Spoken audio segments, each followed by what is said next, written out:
Lease और rent दोनों ऐसे टर्म्स है जो हमने कई बार सुने होंगे और हमें अक्सर लगता है कि इन दोनों का मतलब बिल्कुल सेम है, लेकिन ऐसा बिल्कुल भी नहीं है। दोनों में टेक्निकल डिफरेंस होती है जो आपको पता होना बिल्कुल जरूरी है ताकि आप सही डिसीजन ले पाए कि आपको कोई चीज रेंट पे लेनी चाहिए या फिर लीज पर। तो चलिए हम चलते हैं अपनी वीडियो की तरफ जहां हम जानेंगे लीज और रेंट में क्या अंतर होता है।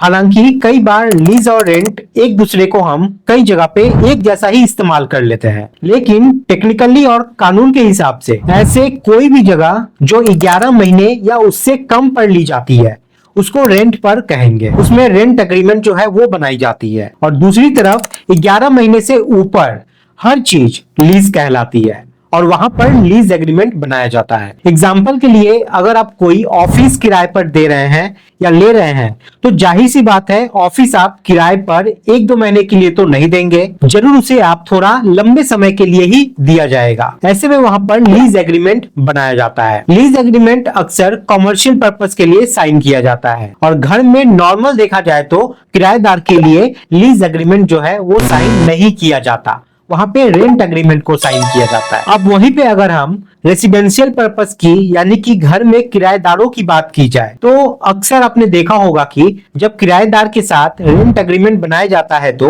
वो 11 महीने का ही बनाया जाता है। उससे ज्यादा अगर वो घर में रहना चाहते हैं तो उसको दोबारा से रिन्यू करना होता है, यानी कि उस एग्रीमेंट को रिन्यू करना होता है अगले 11 महीने के लिए। अब ऐसे में सवाल उठना लाजमी है कि जब दोनों का काम एक ही है तो समय सीमा क्यों बांधी गई है। अब इसके लिए हमें दोनों के एग्रीमेंट के फर्क को समझना होगा ताकि आपको अच्छे से समझ में आ जाए कि आपको अगली बार रेंट एग्रीमेंट करवाना है या फिर लीज एग्रीमेंट। तो सबसे पहले बात करते हैं मेंटेनेंस की। रेंट एग्रीमेंट में मेंटेनेंस की जिम्मेदारी सीधे सीधे मकान मालिक की होती है। दोबारा से पेंट करवाना है, लकड़ी खराब हो गई है तो उसको चेंज करवाना है, घर में कोई रिपेयरिंग करवानी है, वायरिंग में कोई समस्या आ गई, प्लम्बिंग में कोई समस्या आ गई, ऐसी कोई भी दिक्कत हो जहां पे मेंटेनेंस की बात आती है तो ये सब मकान मालिक को ही संभालना होता है। किराएदार का इससे कोई लेना देना नहीं होता है। लेकिन लीज एग्रीमेंट में इसका बिल्कुल उल्टा हो जाता है। लीज एग्रीमेंट बनाते समय एग्रीमेंट में साफ तौर पे लिख दिया जाता है कि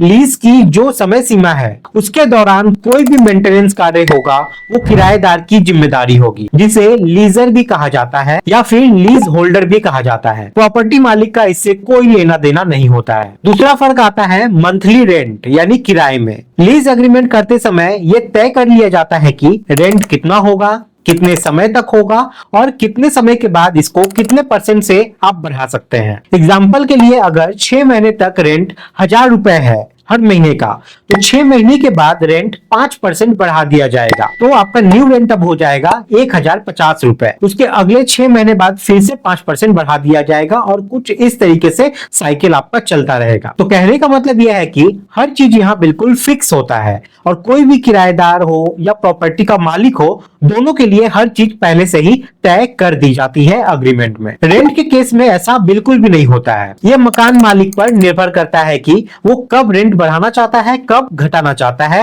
या कब आपके किराएदार को मकान खाली करने के लिए बोलना चाहता है। कानूनी रूप से वो ये सब आराम से कर सकता है। तो मोटे मोटे तौर पे देखा जाए तो लीज एग्रीमेंट में आपको एक तरह से सिक्योरिटी मिल जाती है लेकिन फ्लेक्सिबिलिटी नहीं मिलती। लेकिन रेंट एग्रीमेंट में आपको फ्लेक्सिबिलिटी मिल जाती है लेकिन सिक्योरिटी नहीं मिलती। अगला फर्क आता है टर्मिनेशन का, यानी कि किस एग्रीमेंट को कितने समय में किस तरह से खत्म किया जा सकता है। रेंट एग्रीमेंट को काफी जल्दी खत्म किया जा सकता है या 15 से 30 दिन के नोटिस पर आप एग्रीमेंट को टर्मिनेट कर सकते हैं और दोनों पार्टियां फ्री हो सकती है, यानी कि जो मालिक है वो और जो रेंट होल्डर है वो। ये टर्मिनेशन किराएदार की तरफ से भी किया जा सकता है या फिर मकान मालिक की तरफ से भी किया जा सकता है। लेकिन लीज एग्रीमेंट में इसके मुकाबले कम फ्लेक्सिबिलिटी होती है। अगर एग्रीमेंट में डिसाइड हो गया कि प्रॉपर्टी अगले 6 महीने तक लीज पर दी जा रही है उससे पहले अगर कोई भी अग्रीमेंट को ब्रीच करता है, यानी कि अग्रीमेंट को तोड़ने की कोशिश करता है,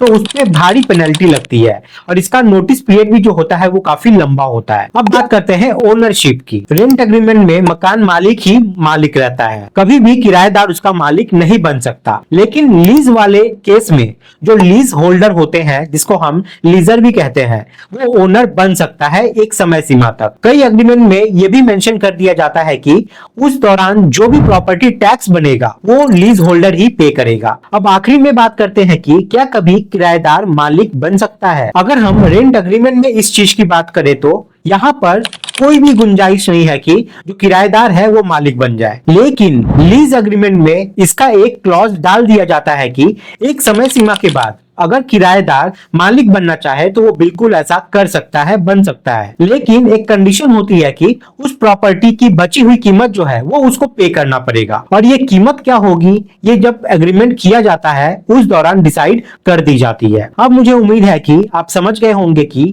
रेंट और लीज में क्या फर्क है और आप लोगों को अब कौन सा एग्रीमेंट करना चाहिए और क्यों करना चाहिए। मुझे उम्मीद है कि आपको इस वीडियो में मजा आया होगा और ये वीडियो आपको इंफॉर्मेटिव लगी होगी। अगर आपको वीडियो अच्छी लगी हो तो इस वीडियो को लाइक करके हमारे चैनल लर्निंग सिविल टेक्नोलॉजी को आप सब्सक्राइब जरूर कर लें। आप मुझे टेलीग्राम व्हाट्सएप ग्रुप पे भी ज्वाइन कर सकते हैं, लिंक आपको इस वीडियो के डिस्क्रिप्शन में मिल जाएगा। मिलते हैं गाइज अगली वीडियो में, तब तक के लिए जय हिंद।